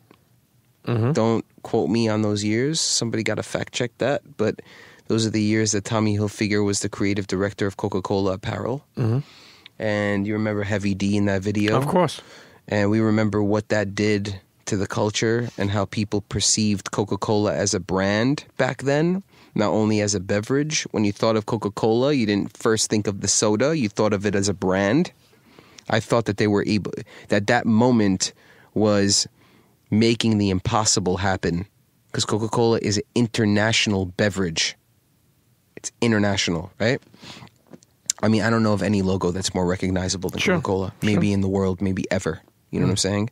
So I wanted to offer something, a dimension for the brand to our fan and consumer, to be able to consume that brand in other ways, because I felt like the branding and what the brand stands for, it's an all-American brand. It might be the greatest brand, might be the greatest American brand of all time. Might be. Seriously. So, you know, I wanted to do that I wanted to do that and introduce a different dimension to a brand. And I wanted it to be that brand that I do that for. I wanted to be able to be responsible for adding literally another dimension, you know? And has Coca-Cola apparel existed in other areas, in other ways? Sure. Can you get a fucking Coca-Cola t-shirt in Walmart? Absolutely. Not the way that we looked at it. Not through our lens and our perspective. Not by giving it the best fabrication and cut and styles that you're not used to seeing from the brand. Not being able to consume it in that way. So we wanted to offer something a bit different, you know, and people were very receptive to it, and I was surprised. How do you go about picking the footwear? Like, do you say, hey, like, do you go into it and be like, hey, I'm going to do a project with Coca Cola, and we're going to do hoodies, and we're going to do tees, and we're going to do maybe a pant, and then I'm going to pick like Adidas, or I'm going to pick Converse, or is that how it works? Or? It works. I'll tell you how it works. I close my eyes, I think about Coca Cola, and then I think about the shoe or the silhouette that I'd want to see with that logo, or I'd want to see, and especially because, you know, we took a compound in East Hampton that was like a whole Hampton theme. It was an all-American theme, you know, that we were trying, and we were shot. It was shot that way. It was shot in the Hamptons. It really rolled out in that way, because Coca-Cola is an all-American brand, and I wanted to represent it in that way. So when you think about all-American, it's like, what shoe represents that? To me, it was the Chuck Taylor, and it was like the perfect shoe for that logo. Where else can you have a Coca-Cola logo embroidered on canvas? Sure. Nowhere. You know what I'm saying? So that was, to me, that still is the only, like, not the only, but the perfect way to add a footwear element into this full scope of a picture that I saw for the whole thing. I see the whole thing. I don't look at it as one piece or another, you know? You know, it's special. It's special when you think of that. You know, back to, I don't want to give people the full story, because as with David Z, but you started working, second cousin, David Z. I don't want to lose that, because we Sure. I don't want to give people to listen to this and doubt. miss a piece. We're going back and forth, like in those movies where it's like present and then the past, Of course. and then present and the past. 13 years old, you start there. One thing I love about it was, for people who don't know, David Z footwear shop, legendary footwear shop, New York City. Yes, sir. Multiple locations. I mean, super hip hop too. Early on, Jay-Z, Nas. No, there's nobody you're not going to name right Busta. now. I mean, too many people. No, everyone. No, you won't name a hip hop artist from the 90s that wasn't shopping David Z. Try one right now. I'm not gonna. No, you can't. No, I'm not gonna. But what I'm saying is this: you work there. Started as what, a stock boy at 13? I started as a stock boy. Who would have fucking imagined, right? So you started as a stock boy. You know, like I said, just gave an insight of who was visiting this shop, buying different product, buying back then. Tim's. Back then it was all brown shoes and boots. Okay, that's what ruled New York City. You know, Bare AKU boots, A Solo, Trezetta, Timberlands, obviously, Danner, Red Wing, Clark's, Georgia boots, Wallabies, of course, Clark's, fucking legendary. I used to sell Wu all of their shoes. You know, I shot Ray in that Timberland joint with Ghost. With Ghost, with Ghost, and Ray and I spoke, and he remembered. You know, like he used to help me, little motherfucker. He used to help me with my Wallabies. You know, all of Wu used to come into 8th Street. Buy him. There used to be a customizer down the block that would dye half of them. You know how it was back then. Sure. Lauren Hill with some Gore-Tex and sweats. I make tracks like I'm homeless. I sold her Gore-Tex boots that she's speaking about. You know? Because it's funny because Lauren, when she came in, she thought it was a brand. She thought Gore-Tex was a brand. She wanted Gore-Tex boots. Everybody back then thought it was a brand. And it was like the educational moment of like sure. a fucking 15-year-old kid telling Lauren Hill what anything is. what Gore-Tex is. And I was like, nah, it's just a membrane, and you'd have a box where you flip the box in the water. It shows you how the membrane is waterproof and breathable at the same time. So it was like those days of having one-on-one time with the product that was coming in, and that's how I became a fan of footwear and not just sneakers. You know, it was like I was watching all these different shoes and boots come in, and I would have one-on-one time with the product and fall in love with one product at a time, just like one after another. I was just like gaining so much respect for the process. You know, you stayed in David Z from 13 to what? 13. I stayed there until I was 27. You 27. 27. In your later years, I remember you started to do some makeups and some design on Asics at your later years of David Z. You know, side note, do you feel that you brought Asics back? There's the question that you're asking right now is I like the way you responded. The question that you're asking right now, it's look, again, removing all ego from a situation, okay? You're asking, do I feel like I brought Asics back? The story, if anyone like really knows the story, I was the only one to work on a Asics lifestyle. Well, that's not true because Pata worked on it also, but it was because we needed to make X amount of pairs of the silhouette for it to get made, for them to pull the mold, you know, for them to recreate the molds, because the molds weren't there anymore. You know, after a certain amount of time, they throw the molds out. Sure. Right? So, or the molds are no good after a certain amount of time. You need to remake them. So they didn't have the molds for the Gel 3. So it wasn't, when you say, am I responsible for bringing it back? It wasn't in existence before I worked on it. So I don't want to say that I was responsible, because a lot of things happened with that brand after I worked on the shoe. But I believe working on the shoe helped Asics as a brand realize that they have a lifestyle component that wasn't being utilized. Did they ever say that to you? Did they ever, like, and I don't mean it like, you know, thank you, but did they ever acknowledge how? Of course they did. Yeah, that's why for the anniversary of the Gel 3, they worked with 12 partners. One went every month, and then we went last to play, you know, and it was the most important. I felt like they treated it like the most important shoe to release out of that whole collection. You know, one thing I will say is that, and you know, and I respect that you're saying if you take the ego out of it. And I love the way, I feel like you over the years became media trained a little bit, and I love it. Actually, not at all. No, I'm playing with you. But I want to tell you this. Yeah. That time when you were doing Asics, you think about like even later on. Let's step away from David Z for a second. But like salmon toe or the mint leaf and tons of them. Some people were hating, saying, "Oh, you're just putting different colors." I will say this. I remember, I believe it was me and Clark Kent, and I told Clark, and we were talking. We're like, "Yo, this kid has people lining up outside for Asics." No, so hold on. Again, lined up outside of David Z. Okay. For ASICs. Forget about for what? Lined up outside of a David Z. I understand what you're saying. David Z was selling Skechers and Crocs. I understand what you're saying. You know? But it's still, you're right, but it's still ASICs also. Who the fuck was looking for ASICs like that? Right. Well, hold on. There were a couple of situations that led to that moment, but like the most... I was surprised by it when there was a line outside of David Z, because David Z never had a line. I respect that. I understand what you're saying. So I was like, damn, something struck a chord here, you know? And it was really the first article that was written by Jamin Brophy in the Wall Street Journal. That's right, yeah.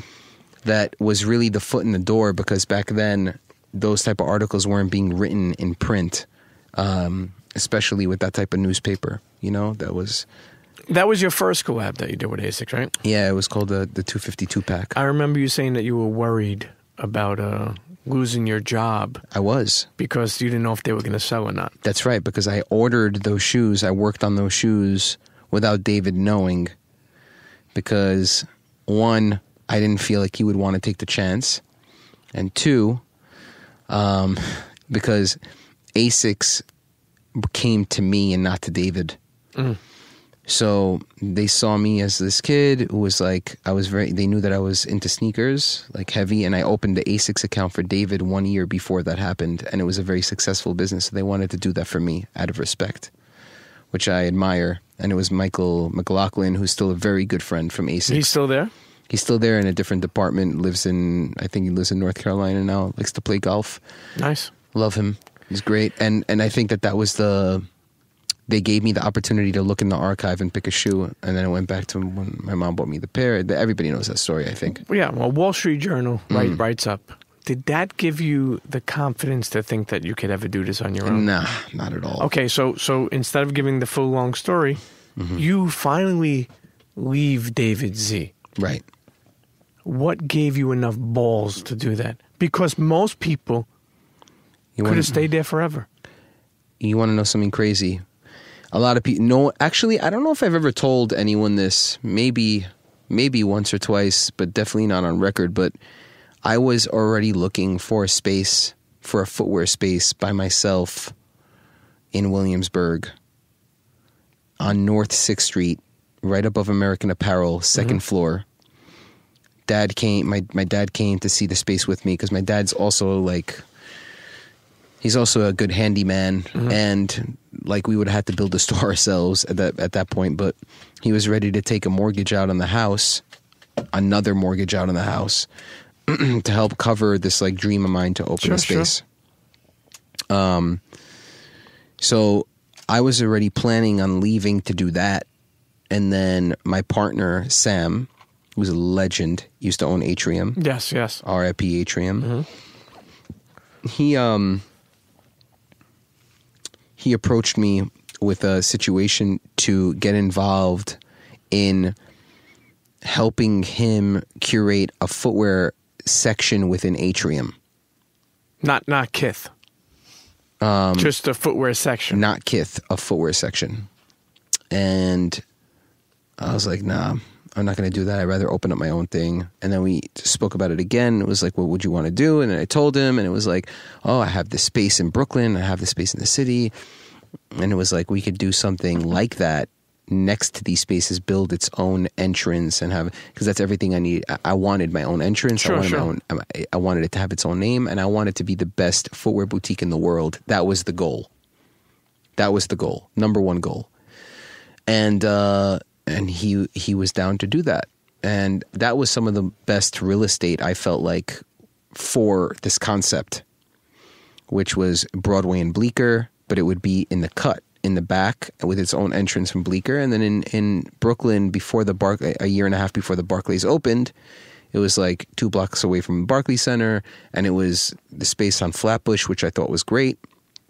So we put the plan in motion, and I left David, and you know, I felt like David was... He's your second cousin, and I don't mean to cut you off, but he's your second cousin. I mean, I don't know. So sometimes you love your second cousins, and I'm sure you're grateful for everything that the opportunity gave you.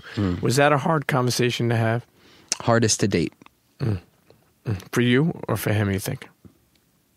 For him to hear it or for you to do it? Can't speak on it from his side. I mean, was he open? Was he supportive? Was he? I don't want to say he wasn't supportive. I don't know how to think of a person being supportive in that situation. Like, you know, I trained the next person to take over my job. I left respectfully, and I was very thankful for everything that I learned. That was my schooling, you know. Sure. Do you still speak to him today? No, I don't. Don't speak to him today. And, you know, it's like, I feel like, you know, not to say that I would never speak to him or anything like that. And I don't think that it's, that there's any sort of tension there. It's just like, it's just one of those things. Sure. Can't really explain that. Sure. And it happens in business sometimes. You know, footwear collaboration. What's your favorite to date? I don't know. I don't want you to pick one, but, you know, we have rappers top 5. We got to, you know. Favorite collaboration of mine? Yeah. I have to say this LeBron situation was probably the greatest feeling that I've ever had. All-Star break and opening a store and LeBron winning MVP, and like those are fucking like milestones in the timeline, you know, a notch in the timeline. LA will always be remembered for that moment. Like the LA store I'm saying that we opened, I'll always think of LA in that moment. It's a big deal. You know, and that shoe is a fucking big deal. That shoe takes with the rose. You talk about the one that spells like KITH? 8.5 hours to make each pair. Really? Yeah, hand embroidered. How many pairs were made? Not many. Can't give the number. Was that white? I would love to give the white number. White, one, and black. No, it's okay. It's okay. No, it was the white. There were 4 shoes. You know, the white was the LA exclusive. Not the LA exclusive. It was the online exclusive, but it was for LA. Yeah. City of Angels. Does Ronnie Fieg have some insecurities? Are you insecure about things? Everybody has insecurities, of course. What would be something that? I'm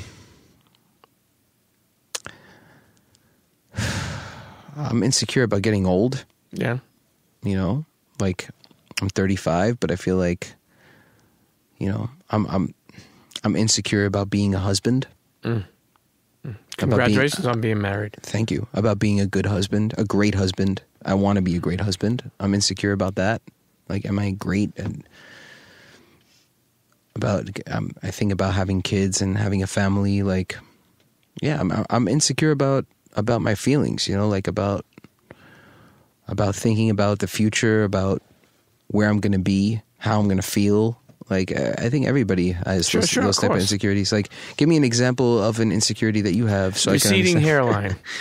I'm holding on to my shit for dear life. And for some reason, I don't know why, but it bothers me. Yeah, I got to be honest with you, though. Yeah. In the grand scheme of things, ... That's always it's got to be the line in everything. Like, anytime you feel shitty about anything, in the grand scheme of things, ...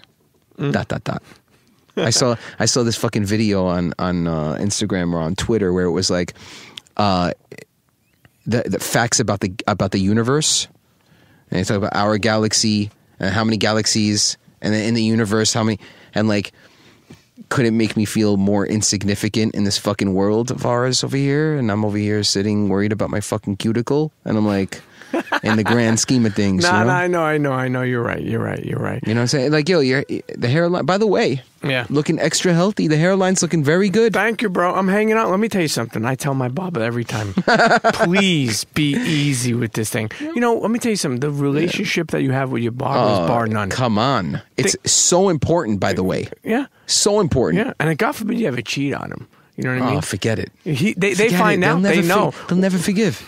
And then if you get a haircut, if you were away and you got a haircut somewhere, and then you sit in his chair and he sees that someone else cut your hair. Would you get a haircut? Yeah, would you go for this one? Yeah. You know what I'm saying? And then you got to lie and shit. And it's like, I did it at home. I mean, think about it. The very few people that will hold a knife to your neck that you could trust.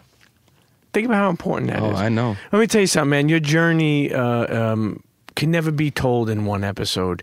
One thing, like I said, it's admiring that, that where you have taken it, where you have come. And this time, what I want to do is something that, I think you love is to care about other people, which people may not realize. They think like you're this ego-driven asshole. Of course. What are some up-and-coming designers or people that you see on, that you admire now, or not only up-and-coming designers, just people who are doing shit, I think Virgil has to be my, and it's funny because right now Virgil might be a lot of people's favorite, but Sure. He's been my favorite for a long time, because if you ever have a conversation with Virgil, he might have the highest IQ at anyone I ever met in my life, which is a crazy thing to say, but it's like I leave that conversation just like that much smarter, and I feel like he's been able to do some things and break down barriers that is very deserving of him, and like what he's been and what he's going to do at Louis Vuitton. I've had some conversations with some people, and it's like, oh, now we got to see what he's going to do. And I'm looking at them, you dumb motherfucker. We know what he's going to do. Sure. It's not even a question of just what he's going to do. Yeah. It's just a question of how fucking impactful it is in your life. You know what I'm saying? But like, we know what he's going to do. So I think that he's been an inspiration to the fucking world, not only to myself, but like to see what he's been able to do in a short amount of time as well. And it's just like, again, like giving the right people a foot in the door, and then people making the best of their situation and showing the world what they're made of. You know what I mean? Obviously, like, he has a lot to prove to himself. He's been doing it like over and over and over again. And that's a thing that's in the person. You can't remove that from a person when they want to continue to prove to themselves that they could do it again and again and again. And like disrupting the market again, like doing that multiple times in a month. It's like, Sure. fuck, like it's great. It's like you see it and then you see it, and it's like shit. That guy has something really special. So first of all, a big fucking shout to Virgil and congratulate.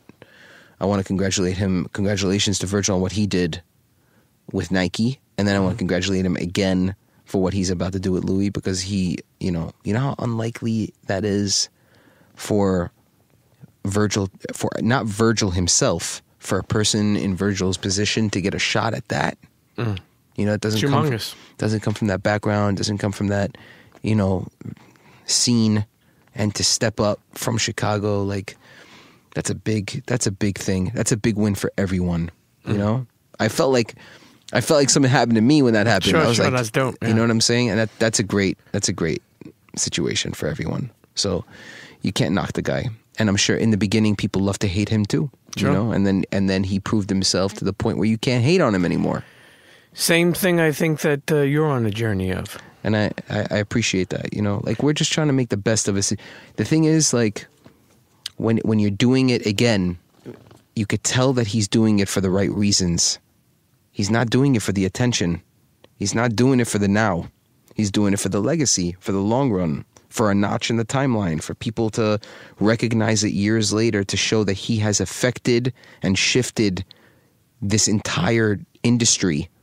That's, and that's what I hope to achieve. And I think that we've achieved some of that in some of these Sure. with some of these projects. And in the past couple of years, I feel like we've been able to put a dent In the culture?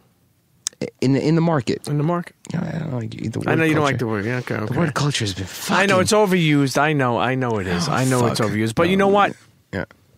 Some people are doing things in the things that we do that are pushing culture forward. Or the market, you could call it, but also it's pushing this world we live in. Right.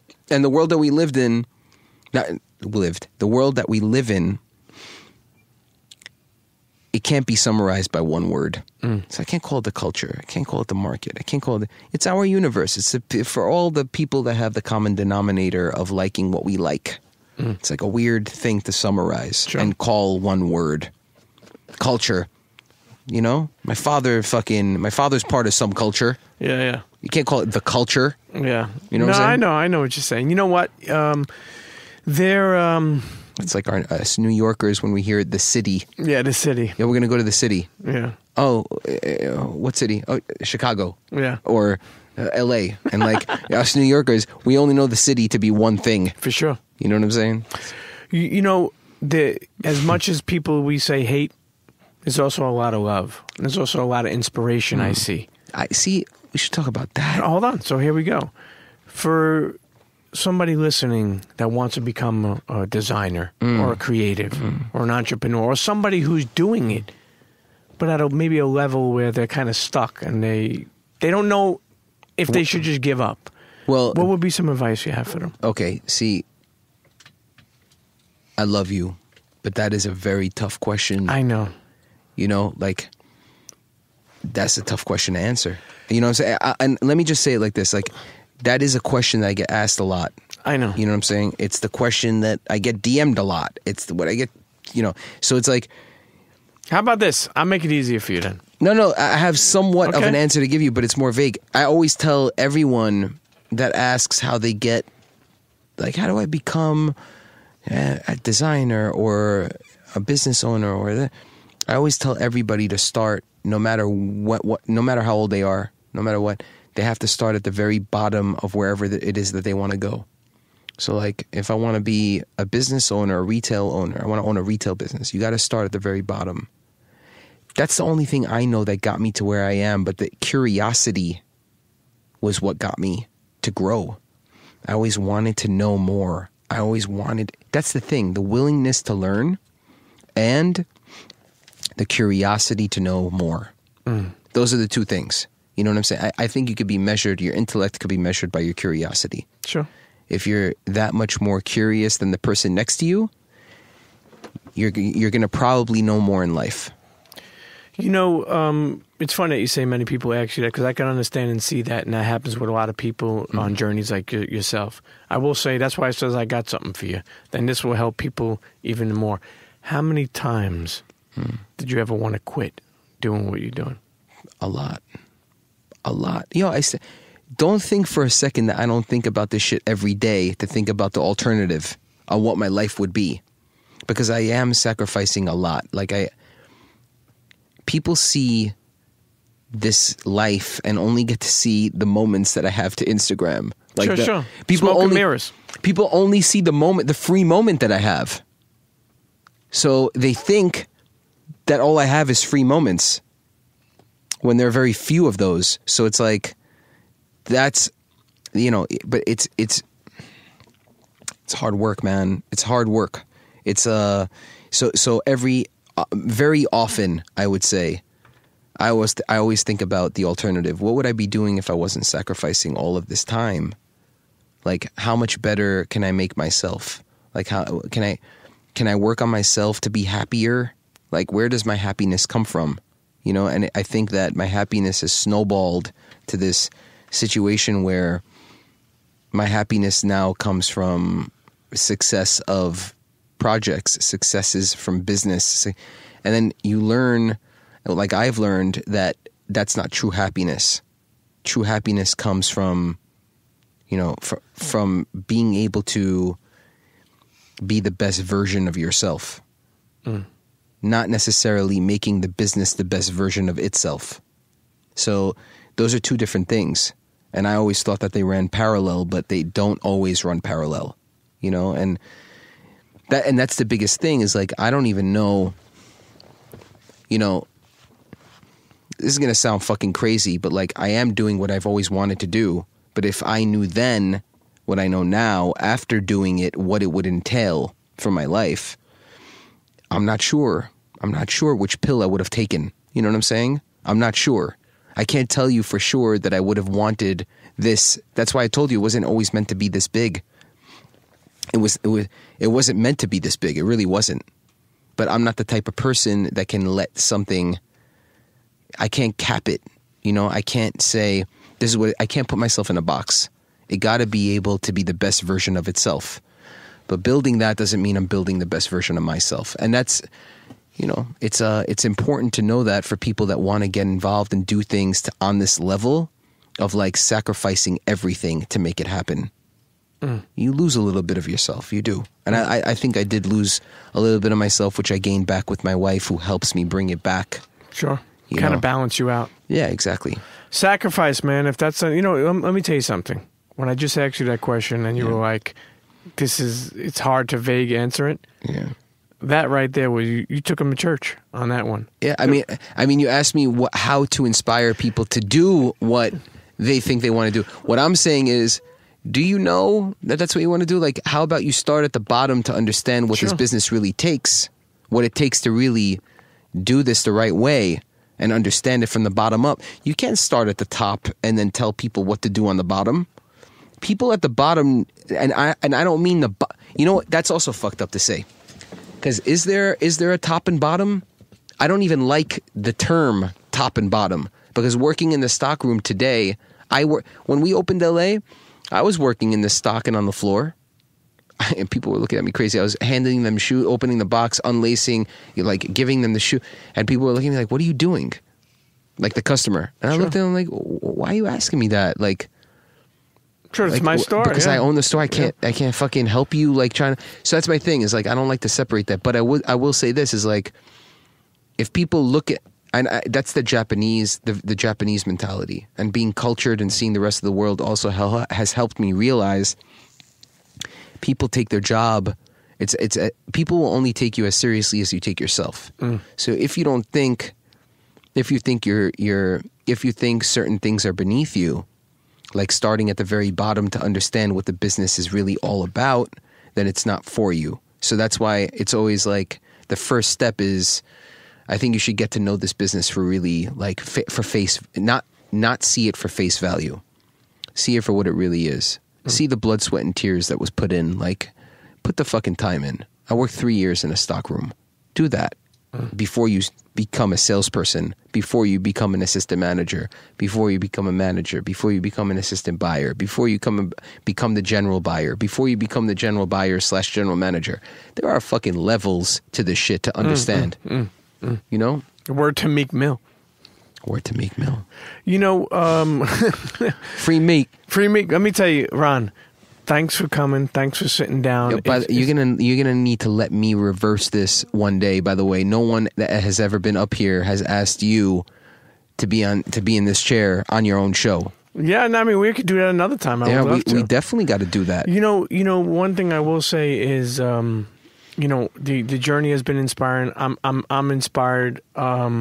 You know, and I think it's important to see somebody really live out their dreams, or live out and care so much about that shit. That's how much it means. You know, it's almost like you look at, like, and correct me if I'm wrong, and I love Nike, I love Jordan, but even watching Adidas's resurgence, I mean, it's almost like what I've seen of you. Like, I feel like Adidas came with it hasn't stopped, and I still Nike's doing. I love Nike. I gotta love multiple brands. Of course, that's us. But yeah, of course. But what I mean is, like, it's amazing to see.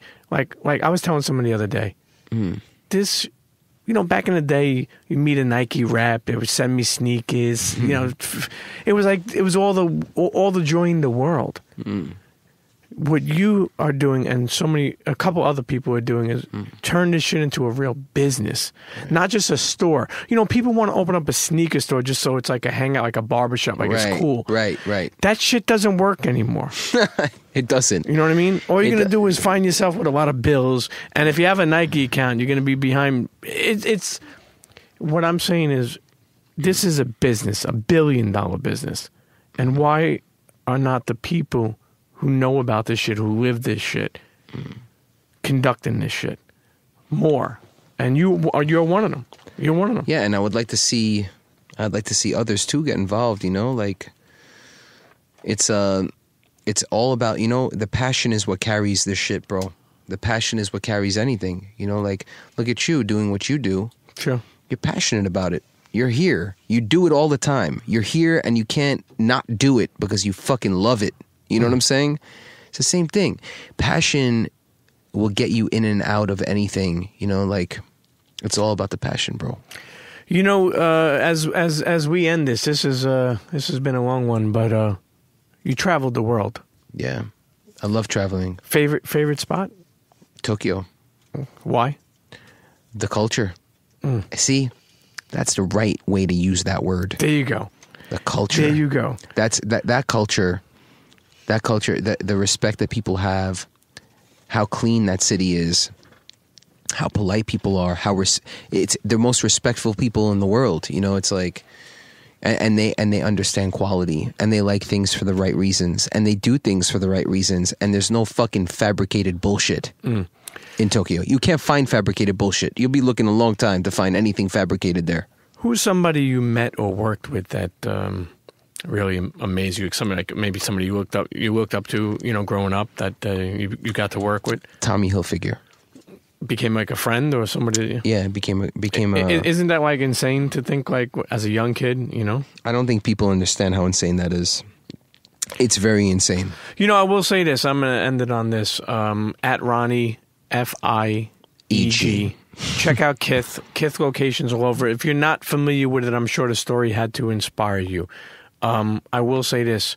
So the apparel game is on lock and is amazing. Thank you. The footwear game, everything else. And I'll be honest with you, for anybody sitting here and I feel like I've praised you a lot is because you deserve it. I appreciate that. And I will say this. Thank you.